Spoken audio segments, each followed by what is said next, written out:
Hello, everyone, and welcome back to another episode of the Wordsmith from English Plus podcast. I'm so thrilled to have you here with me today.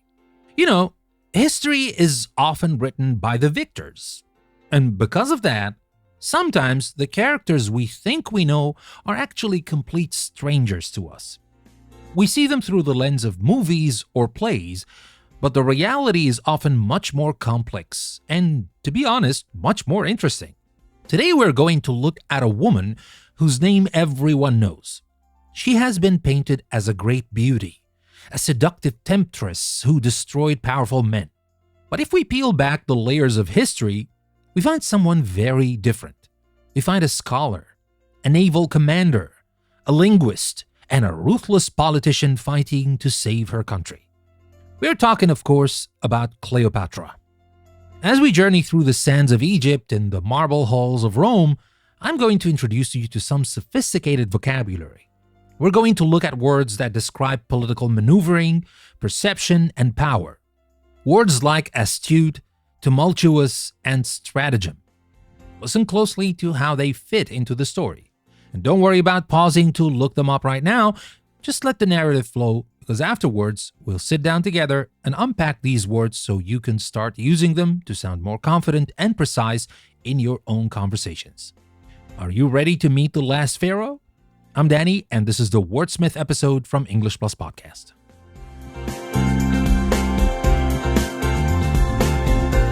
To understand Cleopatra, we must first understand the tumultuous world she was born into. It was 69 BC. And the Ptolemaic dynasty, a Greek family that had ruled Egypt since the death of Alexander the Great, was crumbling. It was a time of chaos, infighting, and the looming shadow of the Roman Republic, which was expanding its hegemony across the Mediterranean. Cleopatra VII wasn't fully Egyptian by blood, but she was the first of her line to bother learning the Egyptian language. This was our first clue to her character. She was not just a ruler by birthright, she was a pragmatic leader who understood that to rule a people, you must speak to them. Her rise to power was not smooth. At 18, she ascended the throne alongside her younger brother, Ptolemy XIII. But siblings rarely share power easily. Her brother's advisors, threatened by Cleopatra's intelligence and ambition, managed to depose her. She was stripped of her title and forced into exile in the desert. Most people would have given up, but Cleopatra possessed a formidable will. She began raising an army of mercenaries, waiting for the right moment to strike back. That moment arrived with Julius Caesar. The Roman general had come to Alexandria, and Cleopatra knew that if she could secure an alliance with him, she could reclaim her throne. But she couldn't just walk into the palace. Her brother's guards would have killed her on sight. This is where the famous rug story comes in. Legend says she had herself rolled up in a carpet and smuggled into Caesar's room. Now, whether it was a carpet or a laundry bag, it was a brilliant stratagem. It wasn't just a seduction. It was a calculated political move to bypass an army and get direct access to the most powerful man in the world. Caesar was charmed, certainly, but he was also impressed. He saw in her an astute partner, someone who understood the complexities of the East. With Caesar's military backing, she defeated her brother and solidified her grip on Egypt. Under her rule, the country enjoyed a rare period of stability. She wasn't just partying, she was managing the economy, curbing corruption, and maintaining Egypt's sovereignty in the face of Roman greed. However, the assassination of Caesar threw everything into chaos again.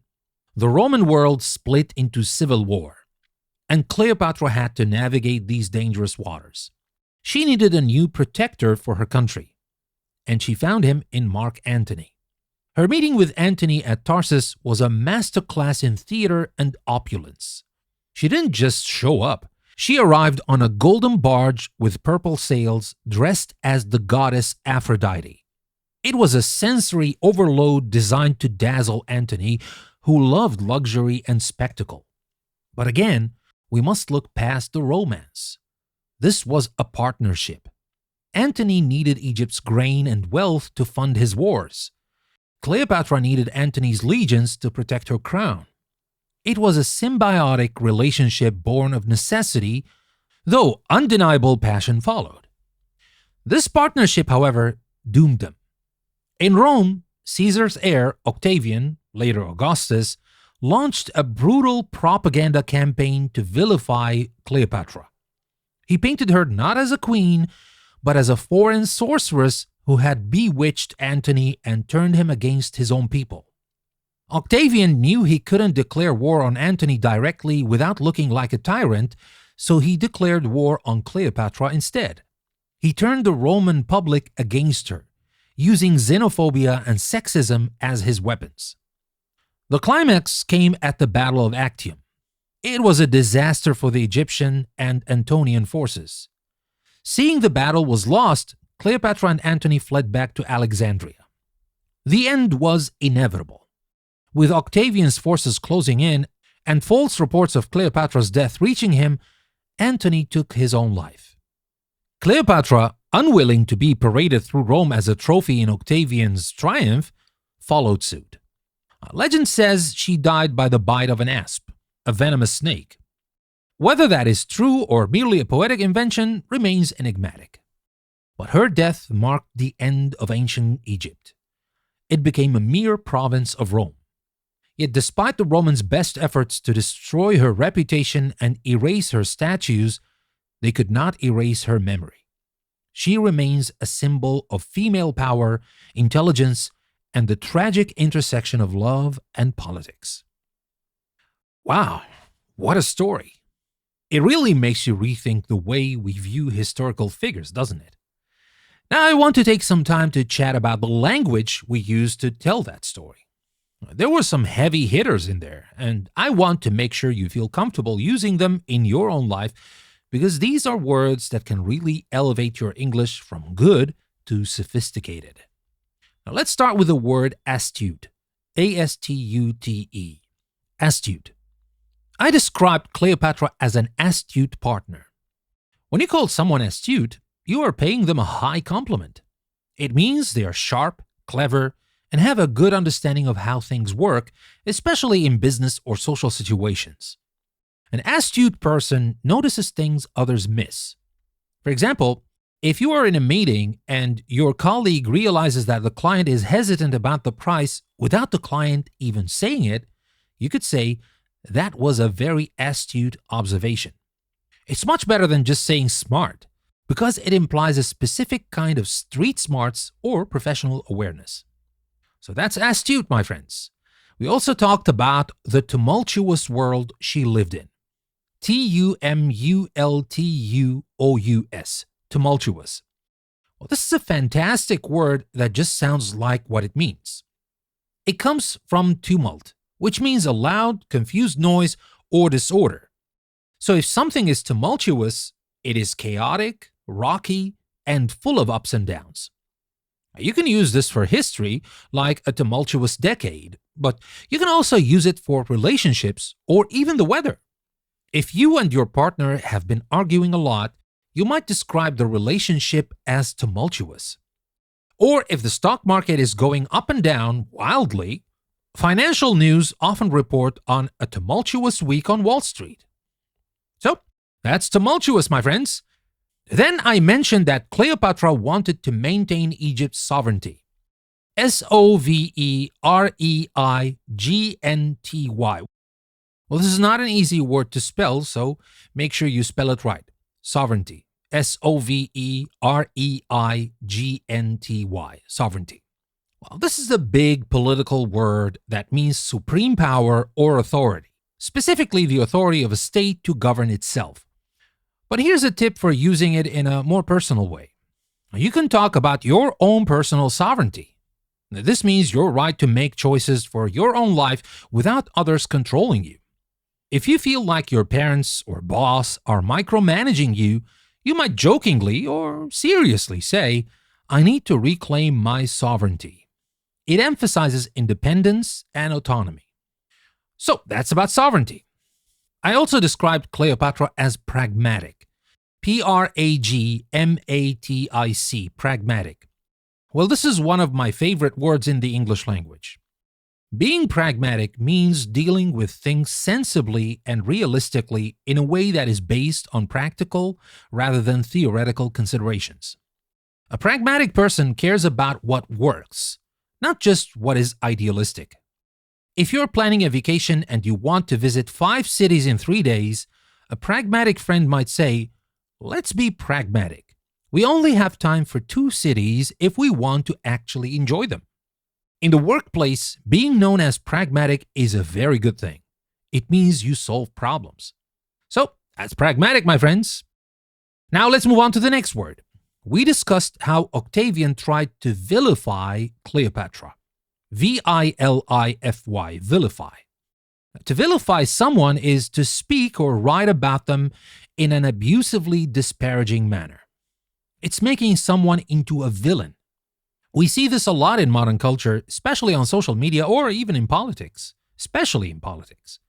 If the newspapers are writing terrible things about a celebrity, you might say the media is trying to vilify her. It suggests that the criticism is unfair or coordinated to make them look like a bad person. So, that's vilify, my friends. Next, let's move to opulence. Opulence, opulence. Now, we talked about the opulence of Cleopatra's barge. Opulence refers to great wealth or luxuriousness. It's not just being rich, it's being showy with your riches. Now, think of gold, velvet, diamonds, and excess. Now, you can use this when you walk into a fancy hotel or a beautiful theater. You might look around and say, "The opulence of this place is breathtaking." Now, it paints a picture of extreme luxury. So, that's opulence, my friends. Now, let's move on to the next word. Now, earlier in the story, I said Cleopatra was deposed. D-E-P-O-S and E-D, obviously, deposed. To depose means to remove someone from office suddenly and forcefully. Well, this is usually used for kings, queens, or dictators, but it's also used in the corporate world. If a CEO is doing a bad job and the board of directors fires them, you can say the CEO was deposed. It implies a struggle for power. So that's deposed, my friends. Next, let's talk about stratagem. We talked about the rug incident being a stratagem. S-T-R-A-T-A-G-E-M, stratagem. A stratagem is a plan or scheme, especially one used to outwit an opponent.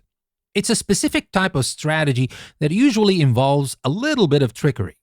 If you are playing a video game or a board game and you come up with a sneaky way to win, that is a stratagem. In business negotiations, if you wait until the last minute to make an offer to put pressure on the other side, that is a stratagem. So, that's stratagem, my friends. Next, let's talk about formidable. I described Cleopatra's will as formidable. F-O-R-M-I-D-A-B-L-E, formidable.